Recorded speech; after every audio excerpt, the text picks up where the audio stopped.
when it comes to the hardware, Mm-hmm. there's a lot of people who think if you need heavy lifting done, if you need fast processing times, if you need fast upload speeds, if you are going to render large files, graphic intensive files, that you need a workstation. One of the reasons we sponsored you with the AERO 17 HDR was to prove that wrong. How is that experience working on this AERO 17 HDR versus a workstation? Well, it's funny that you mentioned that, because like a few years ago, I'd say that a workstation was definitely a must. I mean, sure, there were workstations, or there were mobile workstations back in the day, but they were about this thick, if you remember.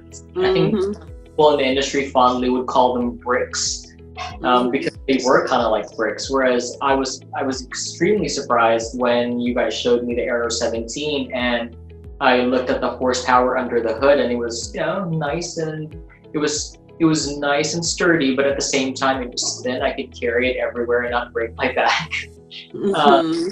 But all things considered, the AERO 17, when it comes to the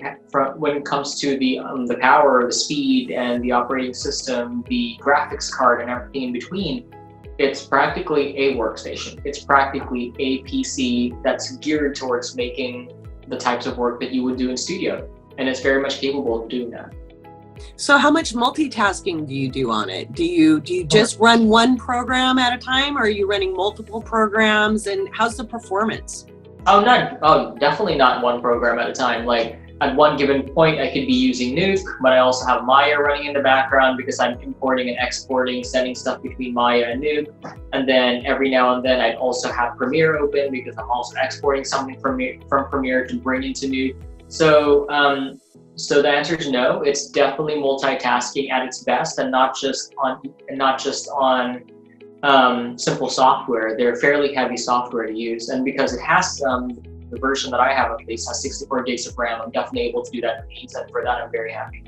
When you were editing, you expected to have to set proxies, and on the AERO 17 HDR you didn't.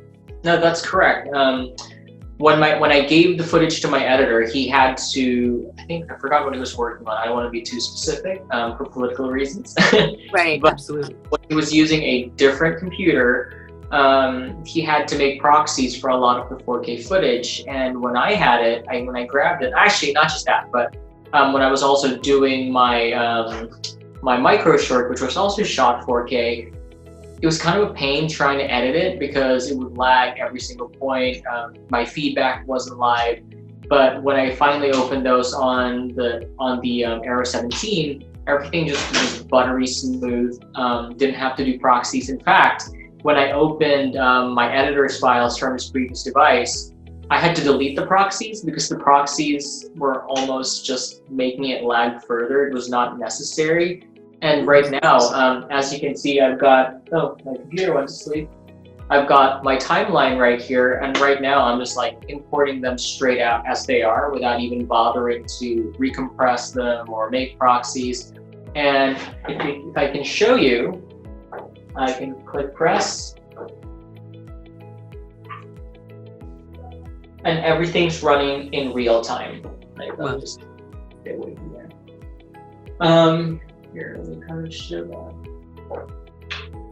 Everything's running in real time as expected, and there's absolutely no lag. So yeah, call me a happy camper at most. That's got to feel really satisfying. How much time does that save you? Like in real world terms, when you're working on creative projects, time is everything. Absolutely. So how much? Go ahead.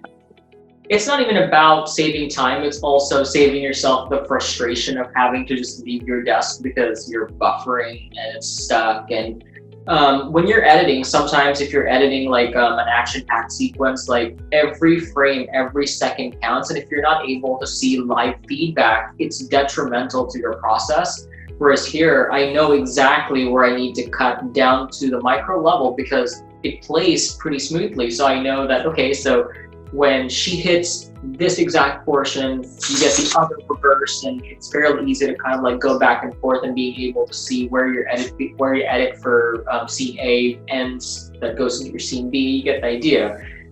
instead of like having to guess as to where that is. I can see live feedback without any issues, and for me that was just great. What was the biggest surprise you had in using the AERO 17 HDR?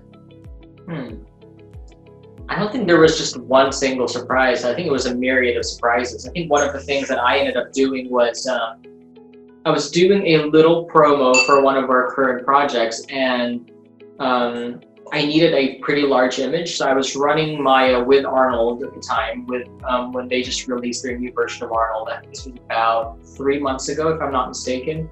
But anyhow, I needed something big because I knew I wanted to print it as a poster. So I knew I wanted to just do a single frame. So I was like, all right, fine. I'm just going to do a 6K render on a single frame. Even if it takes a few hours, I'll be fine.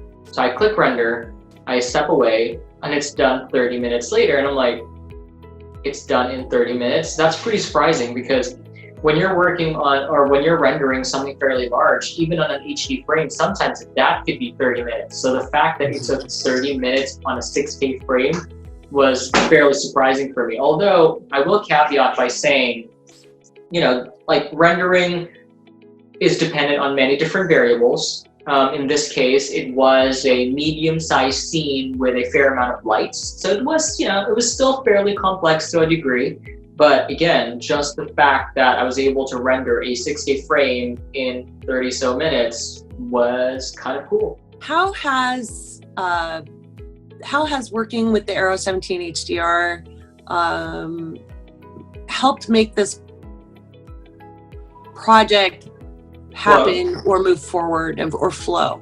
Okay, the first thing that I'm going to say is, for most of Carmina, I've kind of kept most of our files local on the computer itself, meaning I can practically do it wherever I want to. So if you remember, a few weeks ago, I was on a plane. I did some of the editing there. I think, if I'm not mistaken, the battery lasted for about 4 hours on editing something pretty heavy like that on the plane. But I think that's really just the general idea, being able to do it wherever I need to, and not just be tied to my desk. While, on my desk, I like having my second monitor, but I also have like a second monitor that I carry if I wanted to do work elsewhere. I could do it in a garden for all I care for 4 hours. But the flexibility is what's great about it. The flexibility and the power combined is just invaluable.